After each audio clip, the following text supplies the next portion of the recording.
I'm Darius from Fund Caliber, and this is the Investing on the Go podcast. Today, I'm delighted to be talking to an old industry friend, Carl Stick, who is manager of the elite-rated Rathbone Income Fund. Now, we're going to take a slightly different tack rather than just talking about the fund. We're going to talk a bit about longevity and the fact that we're all living a little bit longer. What sort of impact does that have for our investing goals, our investing timelines, and if there's any useful tips that we can potentially try and offer over our chat this morning. So, Carl, good morning. How are you, mate? I'm very well, thank you. How are you? Yes, also pretty chipper. Only a week or so up until a little bit of a break, so I'm sure we're all looking forward to that. So we're focusing on longevity, impact on long-term investing. So let's start with workforce. You and I have been doing this for a few years, so we ought to be coming to the end of our working careers. But I think the general direction of travel is that the people are going to have to work for longer. What sort of impact can you initially see, and how from an investment point of view? Well, I come at this from quite a personal point because I'm sort of 55 and I'm thinking, how much longer am I going to work for? There was a time, I think, years ago, and I thought, I'd love to retire early. But as you get older, you start thinking, you know what, I don't mind doing this. I'm quite happy. I'm physically active. I'd like to carry on doing it. But the whole question around longevity, workforce, living longer, staying healthy for longer, it is massively, massively complex. And we do know that it's an issue that most Western economies, actually not just Western economies, most global economies are thinking about. Yeah. Workforces are people are getting older. It puts a stress on workforces. If you have more people retiring and fewer people working, it has a big impact on pension schemes. It has a big impact on healthcare systems and so on and so forth. The tax take goes down as fewer people work. It is very, very important on a system level. And then when you come down to the personal level, it's just the understanding that there is no generalization you can make. Every individual has got a different story to tell, and whether or not it's down to physical well-being, desire, purpose, economic necessity, the argument about whether you carry on working, what you're doing, how long you work for, is a massively complex one that we're all having to think about and deal with.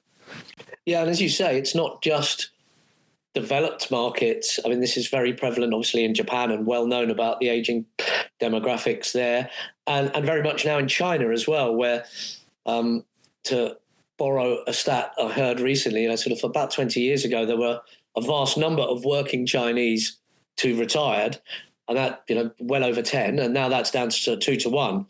So as you say, it's about supporting the economy as much as our own individual journeys within that.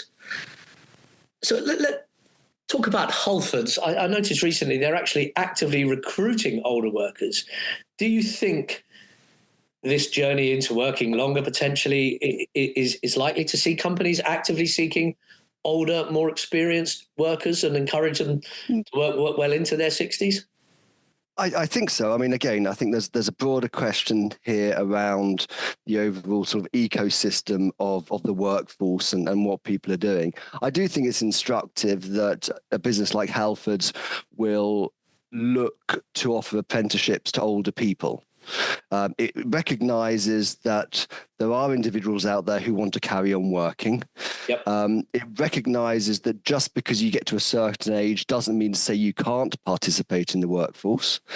It's not just Halfords. I have a very close friend who retired but wanted to carry on participating being relevant, getting up and going out. So he, 2 or 3 days a week, acts as a delivery driver for Waitrose and absolutely adores it. And there's a physical aspect to that. He's lifting boxes all day.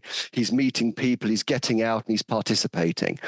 I had no idea until I was doing a little bit of research recently that Barclays Bank actually have an apprenticeship scheme for the over 50s, which they started in 2015. So that's the financial services. And I think I think we should encourage people to think about doing different types of work if they can as they get older. I think we need to look at society and recognize that just because you get to a certain age doesn't mean to say you're no longer relevant. You are absolutely relevant and you have a lot to give. And I think you need to look at companies and get them thinking about how they can use that workforce. So there's a lot of potential in people above the age of 40, 50, 60. Yeah, no, I totally agree. And, sort of anecdotally, one of my good friends also during COVID did the Waitrose thing. Recently made redundant, and he's actually just gone being seasonal to do some temporary work for the post office just because of that. He's not an old man, but just, that want to do something, to get up, to have a purpose. At the start of each day rather than, just playing golf, which maybe some of us might like to do when we retire. But, No, I think there's that. And I think when it comes down, I mean, I am very conscious about making generalizations, because when you talk to people, somebody will turn around and say, it's all very well you saying that, but if you are of a certain age and you're not physically well, it's not open to you. Or it's all very well you saying that and saying you want to carry on working or do different things, but you've got the financial wherewithal to make those choices. There are other people who have to carry on working because it's an economic necessity. So I think we've got to be very careful that we're not too general. But if we are going to talk about generalities, I do think this philosophy around giving people purpose, giving people a reason to get up in the morning and be of value to society is hugely important. It's funny you mentioned Japan.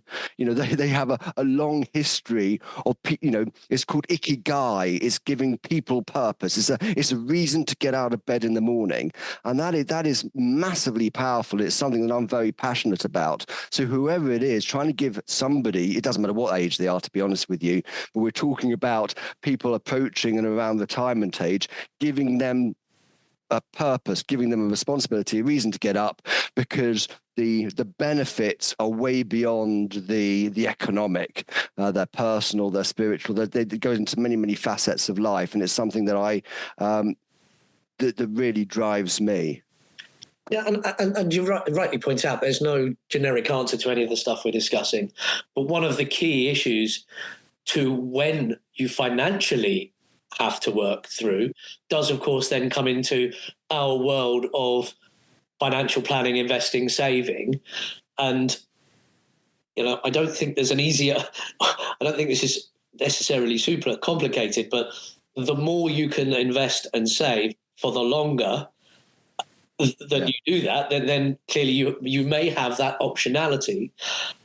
One stat, and you're an equity income manager, is that sort of role of dividends in the long-term accumulation part. Now, we all know what dividends can mean in the deaccumulation. You want an income to live from your investments, but I don't know if the numbers have changed with a sort of very long US bull market that's we're currently enjoying. But the dividends are a big part of properly long-term equity returns, aren't they? Sort of over 50 to 100 years. It's a huge contributor in the growth part. Oh, no, absolutely. And especially when you're looking at the UK market now and the dividend yield you're getting from UK businesses and UK stocks, it is a very important part of your total return.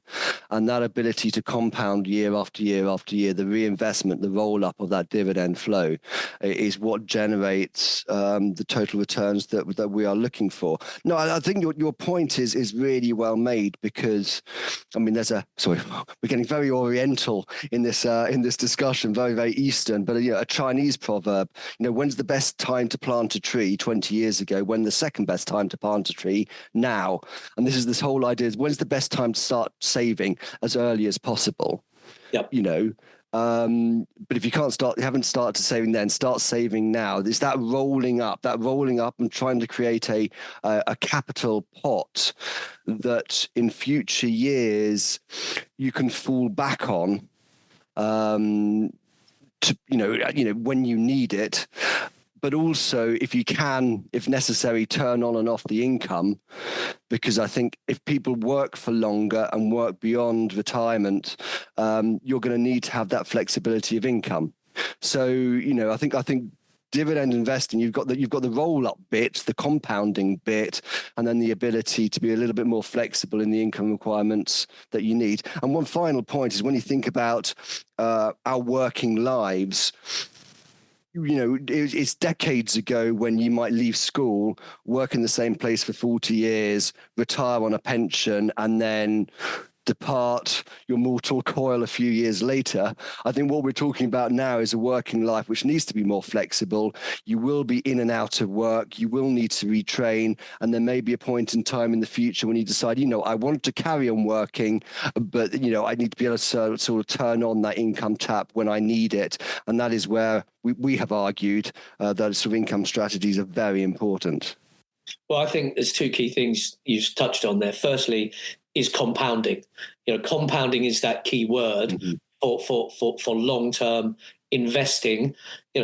Cash is now at a rate where you can actually, even, if you're a low risk, you can't get to that equity risk bucket, compound the cash saving. I'd much rather people did that than did nothing.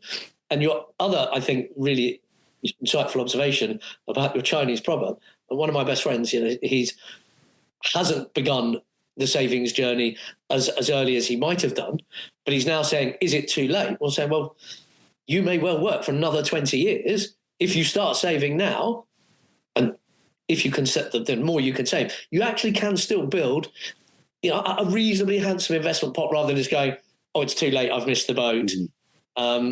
So I think there's some key messages there that I don't think it's ever too late to start to save, and that compounding effect of long term. I look up what I've saved for my kids who are sort of now in the mid-teens, that small monthly amount that I've done since they were born that they don't know about. So hopefully they're not listening to this podcast because it's for their university fees, etc. It really can grow. And I think that potentially with this longevity is a key part of the investment part of it. And, we're looking at what sort of opportunities are you seeing within your investing side now for, your equity income side, where society or companies are focusing on leveraging? And is there any sort of themes where you can actually make some really powerful investment returns? Yes, I'm a little bit reticent about just saying specific investment themes, because I think that there's a lot that we have to look at when we're making an investment decision. But I certainly think you can look at certain industries and recognize the role that they're going to play in this argument. So, the obvious areas is the pharmaceutical sector and the healthcare sector. Yeah. So, we talk about financial health, but physical health is just as important here. Yep. So thinking about, pharmaceutical companies, obviously there's been a lot of discussion, a lot of interest over the last couple of years, a lot of media coverage about weight loss drugs. And they have been a game changer. They are important because they treat a very clear medical need that's global. Yep. What I think is interesting now is not just the first and second wave of these weight loss drugs and these obesity drugs, but looking at how they can be partnered with other treatments to deal with the comorbidities that go alongside obesity and diabetes. So lung disease, heart failure, chronic kidney disease, all of these things that actually have a massive impact on people's health as they get older. So that is an area of interest, and we have always had quite a large exposure to the pharmaceutical sector. So that's one area, but also looking at pharmaceutical companies, especially in the vaccines area, that are looking to preventative medicine. Yeah. I think it's going to be fascinating looking ahead and the extent to which pharmaceutical companies are incentivized to produce preventative rather than medicines that actually just cure symptoms, because in the end we just don't want to get in the first place, but that's a different financial model. So for the pharmaceutical sector is interesting. Broader healthcare is interesting. What happens if we do live for longer and we are active for longer? The general wear and tear of our bodies, what does that mean in terms of what we require from the healthcare system? Probably when we look at, in my case. Well, yeah. I mean, that is not a question that I can answer, to be honest with you, at the moment. But I mean, I think we do have to. It's something which we definitely bear in mind when we're looking at the broader space. Looking at consumption, recognizing that again, this isn't for everyone, but there's a lot of wealth in that older cohort. How do they spend that money? What is that money spent on? Looking at the financial sector and thinking about the way that financial businesses think about those individuals and what it means for pension planning, what it means for inheritance planning, so on and so forth. And you can go on. I mean, you can start to extrapolate into many sectors and try and understand what it means if we have an aging population that is living longer, hopefully more healthy for longer, and actually participating in the workforce for longer. So again, I think there are lots of ways we can think about it, but I will emphasize that we're a little bit reticent about saying, oh, there is an investment theme that we are following. It's just part and parcel of any investment analysis that we do. Yeah, I mean, absolutely right. I think, and thankfully for you, for yourself, those sectors that you've already just touched on, they're also generally good dividend-paying companies, good dividend-paying sectors. So a natural fishing pond for you. Maybe if we could just touch a little bit on the old adage of you should always have your sort of age in bonds. So if you're 50, you should be 50% in bonds and 50% in equities. And as you get to 60, clearly that goes 60-40. I think it's fairly easy for us to say that's probably not the correct model. That was the sort of thing that was said when I entered the industry 29 years ago or something. But as people are living longer, there's that need to keep their investment pot growing, as well as potentially even taking income from it. And that if you're going to live to 85, you want to retire at 70, that's 15 years you need your pot to provide. You surely don't want to be too cautious at 50 or 55. Oh no, I think that's it. And obviously, it's your job to be giving the advice than mine. But I do think that's the general point, isn't it? That I mean, as I said to you before we started this conversation, I am 55. If my adult life started at 18, and if I'm touching wood here, fortunate to live till I'm 90, I'm only halfway through my adult life. There's a long time potentially ahead of me. So the idea of de-risking investments now is a bit of a nonsense. Now, I don't think you go out and start hitting sixes with your investments and just taking on too much risk, because obviously the older you get, the less opportunities you have to recoup any losses. But the flip side is I certainly do think that the risk you should be taking, if you are in a position, and if you do, if people are living longer, the profile of your investments at our age, I think, does need to change. I think you do need to think about having a little bit more risk in your portfolio, because if you're going to live for another 30 years, you need to inflation-proof your savings. And you're not going to be doing that by buying fixed income. You do need to have that compounding and that growth, and you do that by equity investment. But the level of risk that you're willing to take needs to be appropriate as well. Yes, of course. So let's then just touch on an income strategy, which fortunately you run an income strategy. What sort of role do you think that can play for both income seekers and, you know, and on the capital side.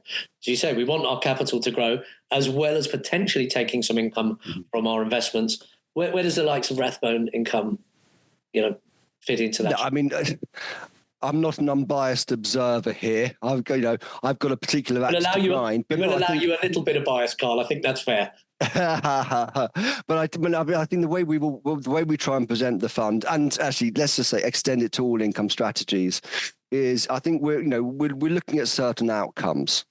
So I think we look at any if an individual business is generating the cash returns on investment that enable it to reinvest back into the business, so it can grow its earnings, but at the same time give us an income return. Yeah. If we can have a portfolio of those companies, then hopefully we provide a vehicle which is producing capital returns over time through that growth, and also the potential for income return. Now, when you are accumulating, when you are in a position to save, you can reinvest that income back into the product. Yep. The accumulation units, that allows you to build up that capital pot. And I said, it's that capital pot that you are going to need as you get older. There's a point of time when you may choose, you know what, I need income, and then you switch to taking income out.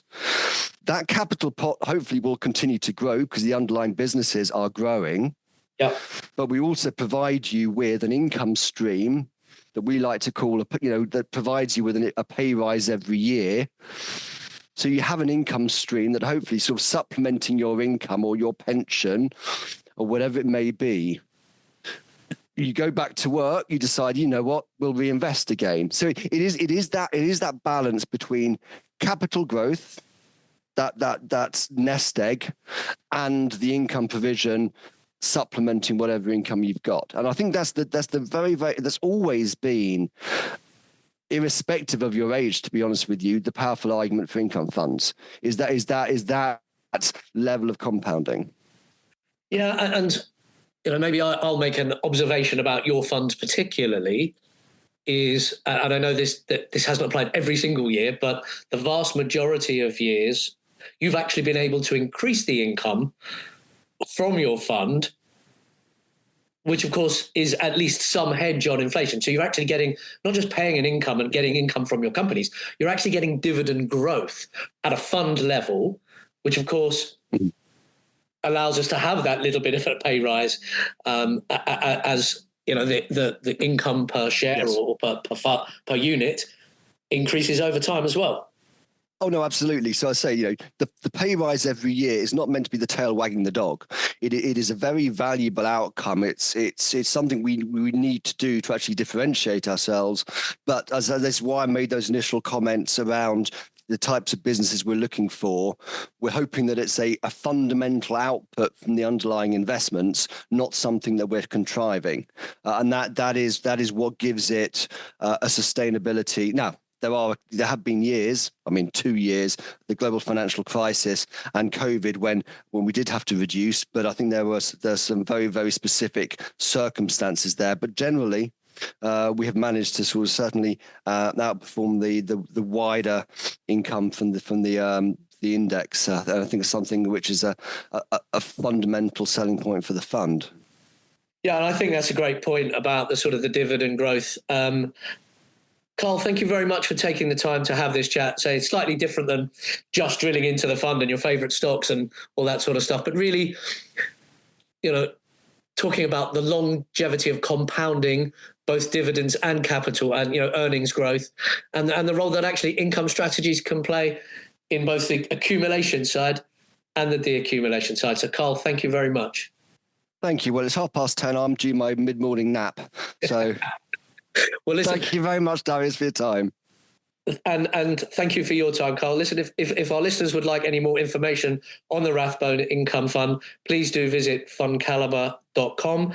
And if you would be good enough to like and subscribe to our podcast if you manage to find this interesting. Thank you very much. Please remember, we've been discussing individual companies to bring investing to life for you. It's not a recommendation to buy or sell. The fund may or may not still hold these companies at the time of listening. Elite ratings are based on Fund Calibre's research methodology and are the opinion of Fund Calibre's research team only.